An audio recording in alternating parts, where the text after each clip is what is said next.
कहानी है रामपुर गांव की, जहां के मर्द महिलाओं को हमेशा नीचा दिखाने की कोशिश में रहते। अरे अभी तक खाना नहीं आया, क्या मुझे एक और शादी करने की जरूरत है? नहीं जी नहीं, ऐसा मत करना, वरना मैं कहाँ जाऊंगी। खाना लेकर मैं अभी आई जी।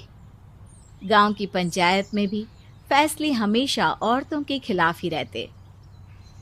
मैं जो फैसला सुनाता हूँ वो भगवान की आज्ञा होती है।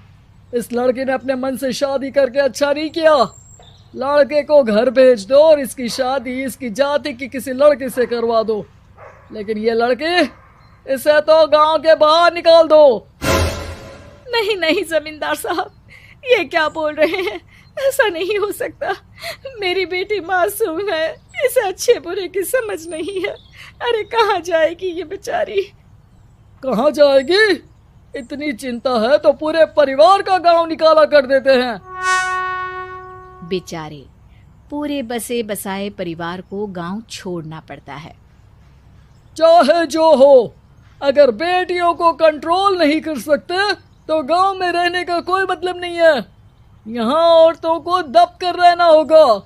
कोई भी अपने हिसाब से कुछ नहीं कर सकता, सब ईश्वर की मर्जी से ही होगा। तभी गांव का एक आदमी दौड़ा दौड़ा आता है। सरपंच साहब, जमींदार साहब, वो कालिया है ना, उसकी बेटी पढ़ने के लिए शहर जा रही है। अच्छा, ये कब हो गया? और कालिया की हिम्मत कैसे हो गई ऐसा करने की? लेकर आओ उसे और उसकी बेटी को। बस फिर क्या था, हाजिर हो जाते हैं कालिया और उसकी बेटी सरपंच के सामने। और कालिया, ये क्या सुनने में आ रहा है? बेटी को इंजीनियर बना रहा है तू? और ये बता, गांव में तो स्कूल नहीं है, फिर कहां से इतनी क्लास पास कर गई तेरी बेटी? राधा, जो कि कालिया की बेटी है, उसे लगता है कि सरपंच उसकी तारीफ कर रहे हैं। सरपंच जी, मैंने ऑनलाइन पढ़ाई की है, डिस्टेंस लर्निंग से। सभी में मैंने अच्छे नंबर पाए हैं, जिसे देखते हुए शहर की इंजीनियरिंग कॉलेज में मुझे स्कॉलरशिप मिली है।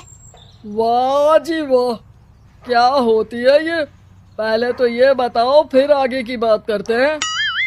पूरा गांव राधा की बात सुन रहा था और राधा बोलती जा रही थी। तो ऐसे मैं फ्री में एक अच्छी शिक्षा लेकर गांव में जो कुछ परेशानियां हैं, जैसे बिजली, पानी और इंटरनेट जैसी समस्याओं के लिए काम करूंगी। मैं गांव को शहर से जोड़ने के लिए पुल का निर्माण करवाने का प्रस्ताव रखूंगी। मुझे पूरी उम्मीद है कि जल्द ही हमारा गांव भी तरक्की की राह पर चल पड़ेगा। राधा की बात सुनकर सारे गांव वाले ताली बजाने लगते हैं। सरपंच को समझ नहीं आता कि वो क्या करे। चुप रह नादान लड़की, गांव के खिलाफ जाने के लिए तुझे गांव से बेदखल कर दिया जाएगा, वो भी पूरे परिवार के साथ। और हाँ, अगर ठीक से गांव में रहना चाहती है तो ये पढ़ाई लिखाई छोड़ दे। हम तेरे लिए गांव का कोई होनहार लड़का देखेंगे। तभी गांव का एक आदमी बोल पड़ता है। अरे नहीं नहीं सरपंच जी, राधा बिटिया जो बता रही है, अगर वैसा हो जाए तो हम लोगों को पैसा कमाने के लिए बाहर नहीं जाना पड़ेगा। हाँ जी, और ना ही कोसों दूर पानी के लिए भटकना पड़ेगा।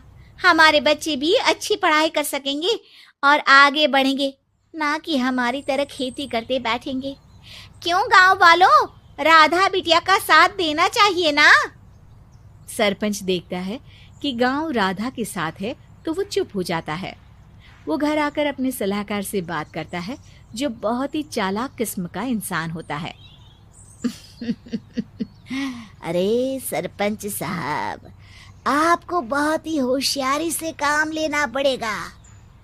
एक बार गांव तरक्की कर गया, यहाँ के बालक पढ़ लिए तो कोई ना पूछेगा आपको।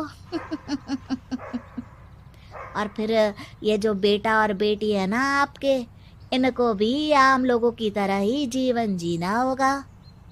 हाँ, लेकिन करे तो क्या करे? वो ना आप मुझ पर छोड़ दीजिए, बस मैं जैसा बोलूं करते जाइए। अगले रोज सुबह जब गांव वाले सोकर उठते हैं तो राधा के घर के बाहर और साथ ही वो लोग जिन्होंने राधा का सपोर्ट किया था, उनके घर के आगे लाल रंग से कल आऊंगी लिखा होता है। कल आऊंगी, यह क्या होता है? अरे यह तो खून से लिखा है, लगता है कोई भूत प्रेत या चुड़ैल का साया है। चलो सरपंच जी के पास चलते हैं। सभी सरपंच के पास जाकर उसे सारी बात बताते हैं। अरे ये तो बड़ी मुश्किल की बात है। चलो मैं एक बाबा को जानता हूँ, उन्हें बुला लेता हूँ। सरपंच बाबा को लेकर गांव के घर के बाहर जाता है। ओहो, तो ये वो चुड़ैल है जो उन लोगों को निशाना बनाते हैं जो गांव को बदलने का सपना देखते हैं। वो गांव को ऐसे ही संपन्न देखना चाहती है। वो नहीं चाहती कि कोई बाहरी यहाँ का कायाकल्प करे। क्या तुम लोगों में से किसी ने गांव को बदलने की सोच रखी है? तभी राधा की माँ रोते रोते आती है। मेरी राधा घर से गायब हो गई है। अरे कोई तो बचाओ, मेरी बच्ची कहाँ गई?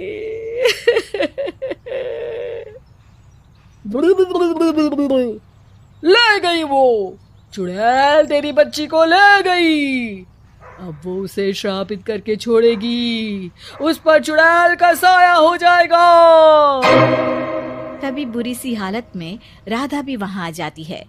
उसके बाल चुड़ैल की तरह फैले होते हैं और कपड़ों में खून लगा होता है। सभी राधा को देखकर डर जाते हैं। माँ, पता नहीं मुझे कौन उठा कर ले गया था। अरे दूर दूर हो जा चुड़ैल, अब हम लोग इस गांव में नहीं रुकेंगे। अरे कैसे बातें कर रहे हैं आप? कल तो आप मेरे भरोसे गांव का हुलिया बदलने, अपने बच्चों को पढ़ाने और तरक्की उन्नति की बात कर रहे थे, तो आज क्या हो गया आपको? ये फिर तुम लोगों को बहकाएगी। ये चुड़ैल गांव में आ चुकी है, ऐसे ही ये तुम्हारे घर के बच्चों को भी ले जाएगी।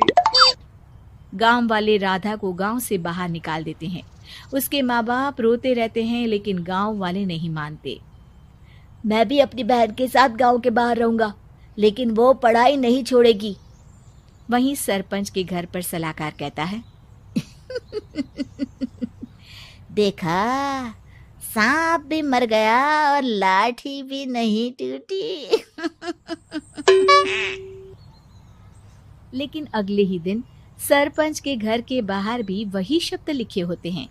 और फिर सरपंच की बीवी कहती है, हमारी बेटी को किसी ने अगवा कर लिया है। तभी राधा का भाई वहां आ जाता है। अरे गांव वालों, मैंने सरपंच जी की बेटी को देखा था। वो चुड़ैल उसे उठाकर ले जा रही थी। अरे क्या मजाक कर रहे हो? नहीं नहीं सरपंच जी, आप नहीं जानते। वो चुड़ैल अब आपकी बेटी में आ जाएगी, जैसे राधा के अंदर आ गई थी।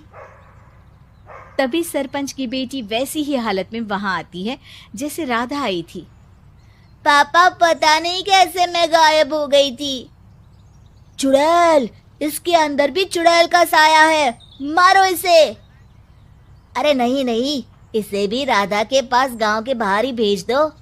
अरे चुप रहो, मेरी बेटी कहीं नहीं जाएगी और चुड़ैल वुड़ैल कुछ नहीं होता है। अरे कैसे बात कर रहे हो सरपंच जी? आप तो बोल रहे थे कि आपका फैसला भगवान का ज्ञान होता है, तो अपने पर बात आई तो अब आप ऐसे बोल रहे हैं। अरे ना ना ना, आपको अपनी बेटी को त्यागना ही होगा। अरे बुलाओ बाबा को।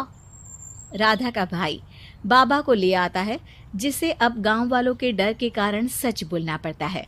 मैं कोई बाबा नहीं हूँ, मैं तो मोची था। ये सलाहकार महोदय ने मुझे कहा था एक्टिंग करने को। अब वो मुझे पैसे देने वाले हैं। अब मुझे माफ कर दो। गलती हो गई, मुझे माफ कर दो।